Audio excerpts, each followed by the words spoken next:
What's up, everyone? This is Christian Duke, and you are watching the first ever Wellness Competitors interview on Instagram Live, brought to you courtesy of BlackstoneLabs.com, the holy grail of bodybuilding supplements. Remember, if you're looking to gain muscle, lose fat, get in better shape, and feel better, go to BlackstoneLabs.com. They have the supplements for you. Also, big thank you to our supporting sponsor, TitanMedicalCenter.com. TitanMedicalCenter.com, the best in hormone replacement therapies, TRT, medical weight loss, injectable vitamins, and so much more. Check them out at TitanMedicalCenter.com. So, guys, this is the first ever interview here at Wellness Competitors, and I'm so happy to have with me Alexis Adams, who has just joined. What's up? Hey. How are you?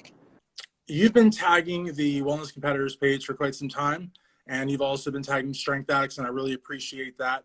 But I want to kind of get to know you a little bit because while the wellness division is new in America, you've been competing since 2019, and you've been involved in bodybuilding for quite some time. Your husband's involved in the sport, so tell us about how you discovered all this.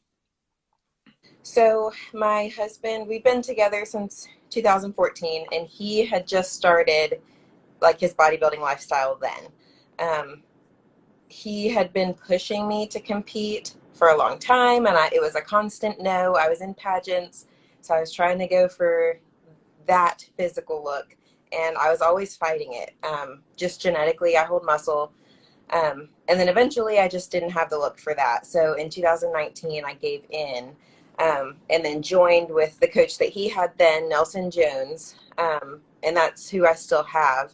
Started in bikini. I did 2 shows in 2019, won my class in both of those.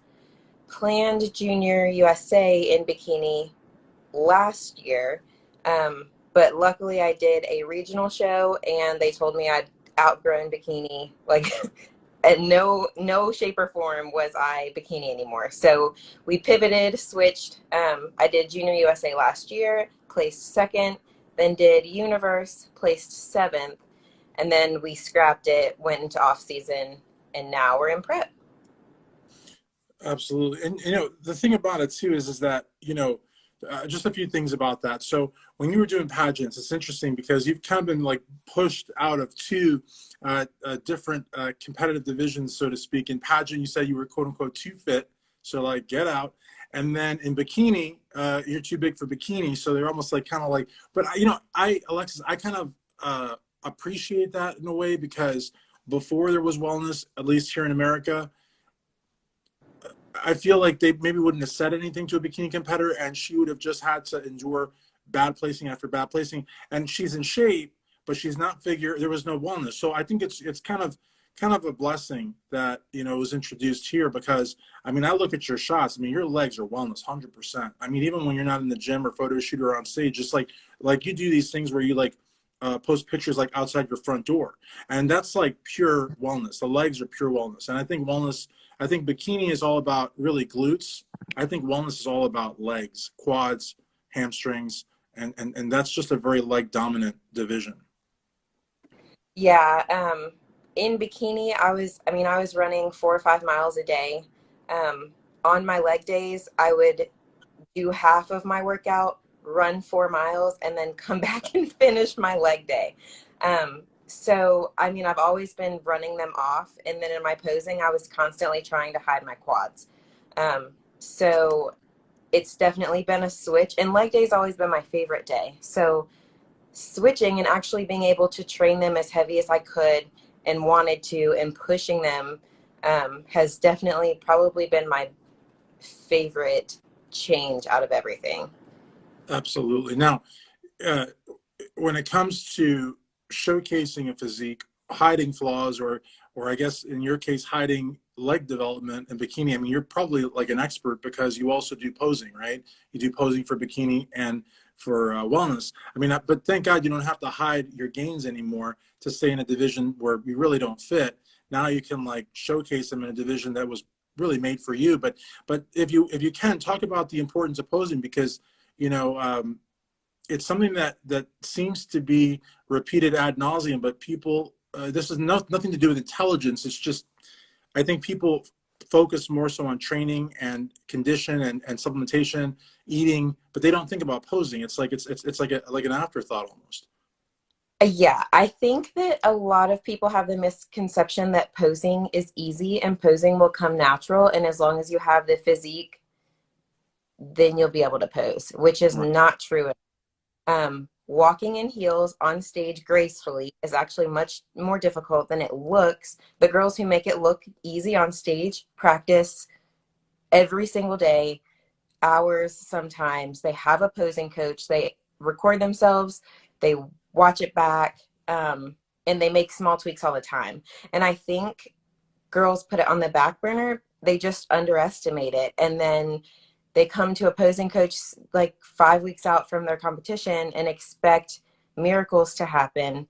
Um, and my biggest advice would be to watch the, especially if they bought the live streams, the New York Pro and the Pittsburgh, both wellness and bikini. You can tell the girls who practiced and you can tell the girls who look like they've never put their heels on and are wobbling across the stage. And you can have the best physique, but if you can't show it, it doesn't mean anything. And that's a very interesting, very keen observation that Alexis Adams makes. And I'm saying your first and last name because I'm going to make a reel out of this.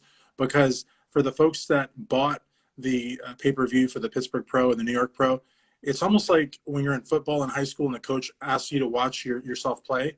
That's basically what that is. So, I mean, yeah, you could buy it to support as a fan, but you can also buy it as a competitor and watch, and you can learn from that.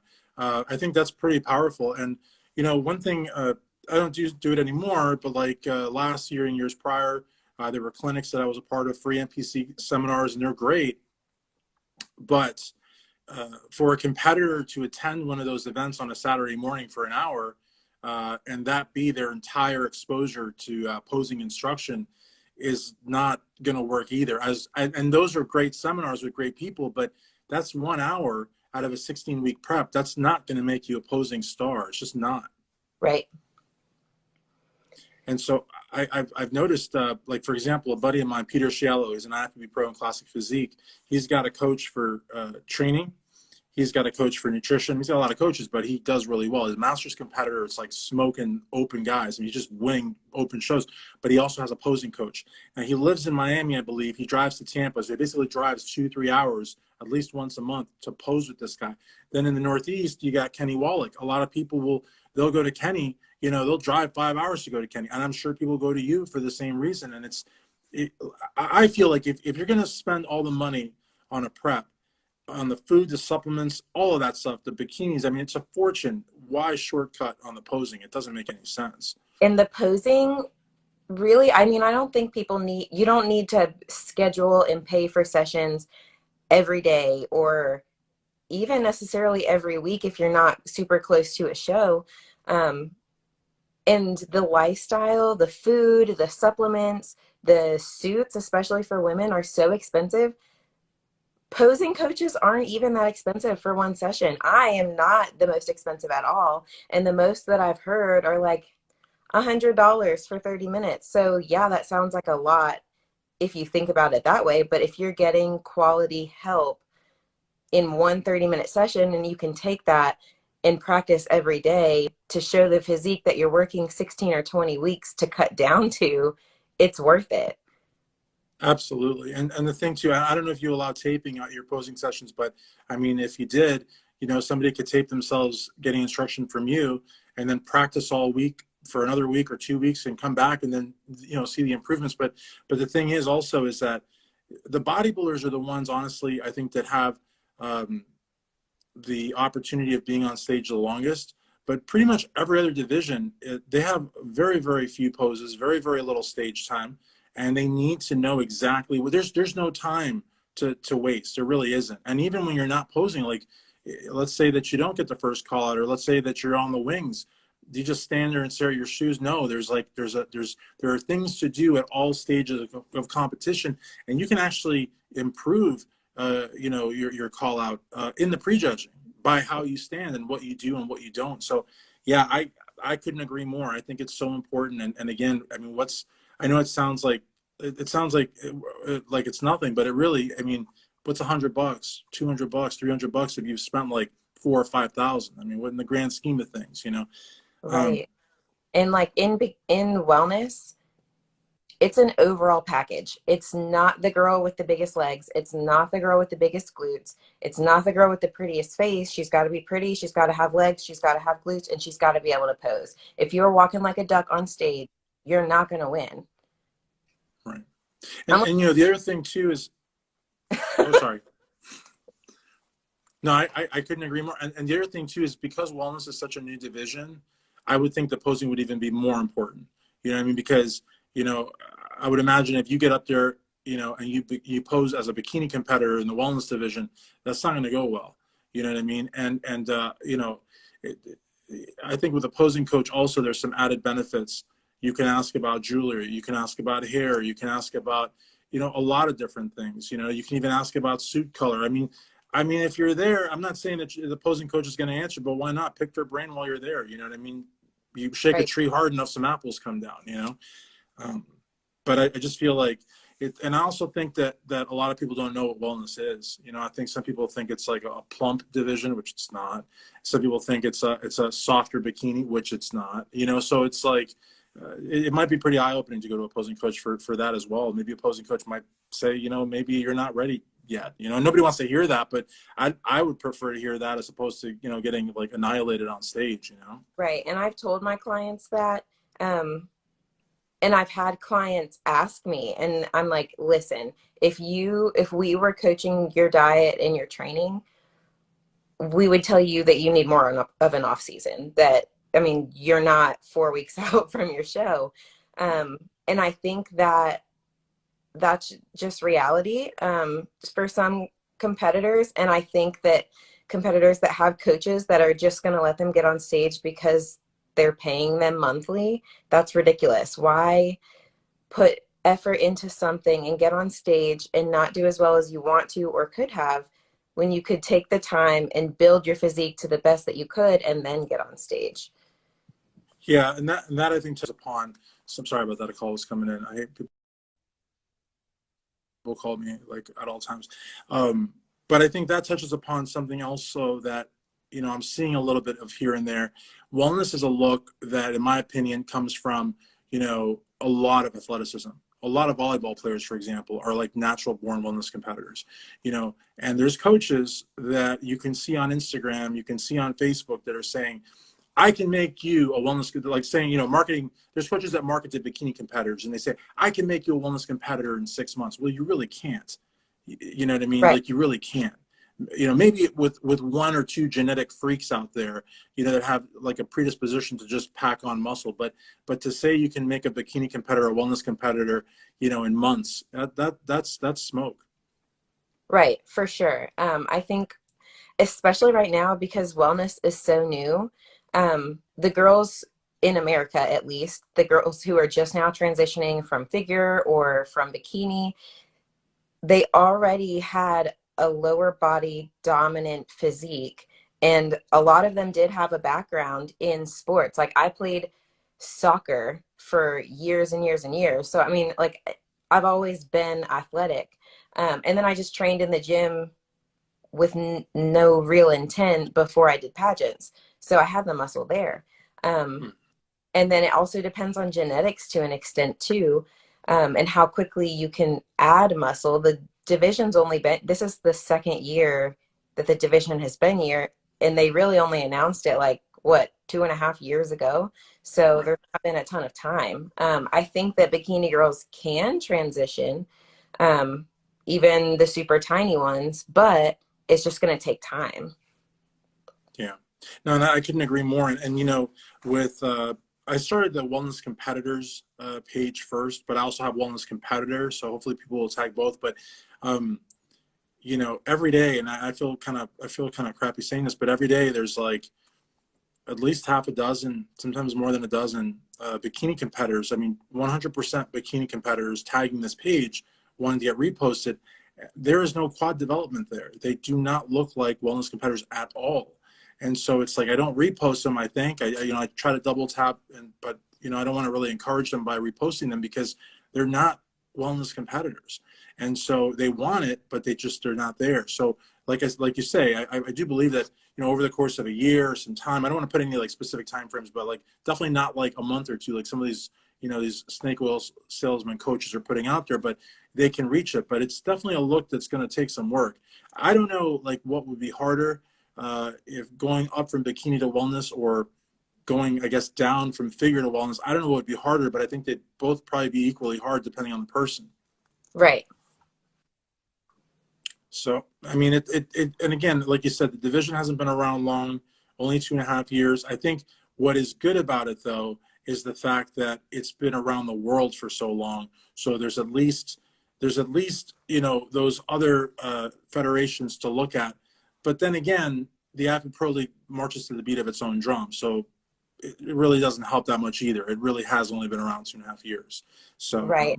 I think and it's then, I think it's helpful to see the girls from other countries where wellness has been for longer, just to get an idea. But I definitely do agree that the IFBB is kind of creating its own version of what wellness is going to look like here. So far, the only two wellness pro shows that we've had in the States have been foreign girls that have won. But it was a different girl each time. So I think as we get further into the season and we see what the IFBB wants, I think the Americans will start moving up and the look is going to slowly change. absolutely, 100%. And the only thing I wanted to say also, I know that you had scrapped the year after Universe, but I think both placings were really, really good. I'm looking at my notes, but second at Junior USA's, I mean, that's a big show, Charleston, and then seventh at Universe. And some might say, oh, you went from second to seventh, but I mean, with all due respect, the Universe is a monster. I mean, it is so much bigger than Junior USA's. No disrespect to Junior USA's, that's a great show too, but Universe is a monster. So to be seventh place at Universe, hell, I'd rather be seventh place at Universe than second place at Junior USA's. That's just me. Right. I think it's a step up, actually. I think There, you ended the year quite powerfully. there were twice as many girls in my class at Universe than there were at Junior USA. So I was glad to just be in the first call outs. Yeah, But the competition was a lot stronger too. And we knew that I needed leg size, but seeing the girls that showed up and seeing the girls that were in the top five, I needed significant leg size. So it didn't make sense to continue pushing for shows further out than to just take the time and start growing then and then come back later. definitely. And that again, tribute to you, kudos to you. I mean, I'm not a competitor, but I'm in the media. I've done thousands of interviews, and stopping yourself from burning yourself out from because the other option, like you said, would have been to just keep doing it and doing it until you got, but sometimes it's really hard to just say, we're going to stop, we're going to regroup, we're going to work on fine-tuning, we're going to listen to judges' feedback, but we're not going to get on stage again. That's a very bold move. So kudos to you for doing that. A lot of people can't. A lot of people will just keep competing to the point they literally, like, practically drop dead. And what happens with that is actually the placings get worse over time because the body can't respond anymore. Right. So And I mean, I prepped for most of 2020 anyway, because I planned Junior USA for the original date before COVID. And then we pulled back for like 6 weeks and then jumped back into prep. So, I mean, I am definitely the queen of do a show. I'm only doing this one show. And then I add 3 more shows. So it was a strong voice was my coach was like, you cannot stay in prep any longer. And I think a lot of times you have to, because I feel like in prep, especially once you've done a show and you've come this close, you want to keep going. And that is another reason that you need a good coach that can just tell you no. so what's it like working with Nelson Jones? It's great. He is local to us, so he's my husband's training partner. So I see him pretty regularly, which I know is pretty rare for a lot of competitors. A lot of competitors, their coaches are virtual. So that's a blessing. But coming into this, even though my husband competed, I had no clue what to expect. I didn't know what prep was like. I didn't know what the bodybuilding life was like. I had so many questions, and I can text Nelson anything, and he might not respond immediately because he also has a life, but he responds pretty quickly. No stupid question is a no question is a stupid question. He's very knowledgeable. Never has he told me to do something and it didn't work. There have been times where I doubted him just because I'd never heard of his theories, but I've definitely come to trust him. He's brought me into every show that I've wanted to do the way that I wanted to come in. Um, and I mean, just the attention that he gives is world class. I've heard horror stories from other people. I don't have experience with other coaches. I've just been fortunate to have clicked well with Nelson. But I've heard horror stories of girls sending check-ins, and their check-ins, they don't get responses, um, or they just get generic cookie cutter plans. And that is like, everything is individualized. And I mean, it just works really well for me. Very cool. Yeah, that's awesome. I mean, the ideal, right, is that you find one coach and you stay with that coach and you continuously get better and there's good communication and like you said, like you and your husband, like, you know, if you see somebody, you're opposing them and maybe they're not ready, you're not going to lie to them. You're going to tell them. And it sounds like Nelson will tell you too. It's just good to have that communication for whether it's good or bad. You know what I mean? You want to be honest, you know what I mean? Right. And so I think that's really good. And so your husband also is a coach and you're a coach. So I think you're basically, you're in a good spot. You're surrounded by fitness. You know what I mean? So I feel like you probably have motivation everywhere you look.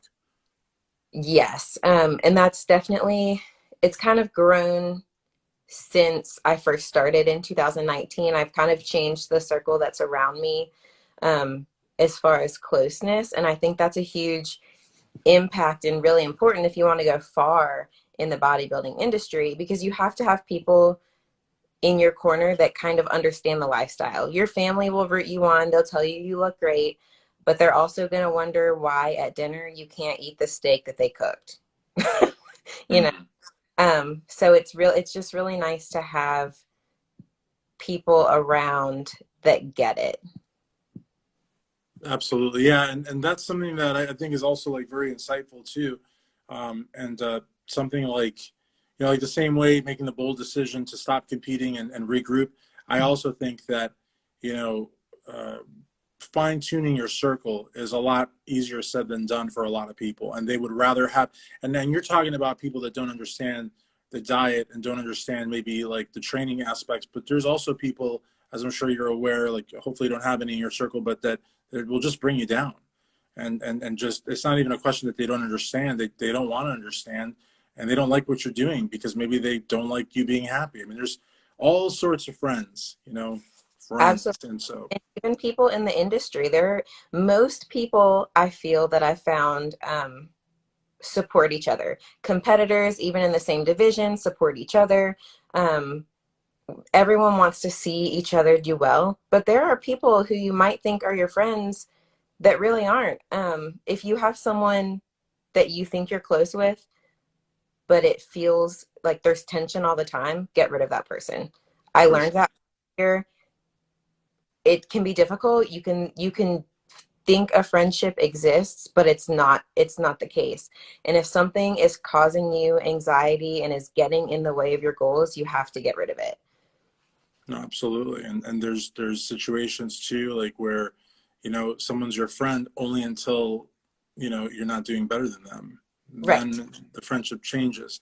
And then also there's competitor dynamics. Like if you're a couple and you both compete, if one goes pro before the other, it could, there could be some consequences to it. I mean, you would think that the other would be happy, but it can actually like start to create some animosity. You know what I mean? So it's definitely something, you know, like your emotional well-being, your mental well-being, I think is very important. And sometimes it can be as simple as, you know, just, you know, kind of fine tuning your circle a little bit, you know? Right. So definitely. Well, listen, I can't thank you enough. I'm not sure how long this has been. I kind of like my comment about taking the 14 people out to the woods. So I might keep that. I'm not sure, but it was a very, very good interview and a lot more people than I thought. And so you're my very first interview here at Wellness Competitors. So I really appreciate it, Alexis, and thank you for all the tags. And one thing too that I was going to say, I think it might be a good idea for folks too that are in the off season to practice your posing. Maybe hit you up. I mean, I don't think there's Yeah. ever such a thing as too much posing practice. I think Fit Doc was in here and said something to that effect as well. And so I think I totally concur with that. I think you can never get enough posing, right? Yeah, for sure. I definitely recommend, even if you don't have a show picked out, to go ahead and start practicing. Get comfortable in your heels, get comfortable moving around in them. And then that way we can just fine tune as you start dieting and as you get closer to your show, and we don't have to fix major issues. Awesome, awesome. So if you want help with your posing, maybe you can hit up Alexis, drop her a DM. I'm not going to guarantee that she'll have time, but maybe, right? Maybe we can have you cloned, and there could be like 2 or 3 different Alexises. And definitely, please, folks. I mean, if you take anything away from this, and there's so much information here, but please practice your posing. Don't learn posing off of YouTube videos because, like Alexis said, the ladies that make it so easy, it's because they're like pretty much masters at it. They practice like nonstop. It doesn't mean you're going to watch it and it's going to be that easy for you. It's just not. So again, I thank you very much, Alexis. And I'm sorry I was 20 minutes late. And yeah, I hope to see a lot more of your posts in the future. Thank you so much. Absolutely. For NPC Wellness Competitor, Alexis Adams, this is Christian Duke, Wellness Competitors. Peace. Thank you.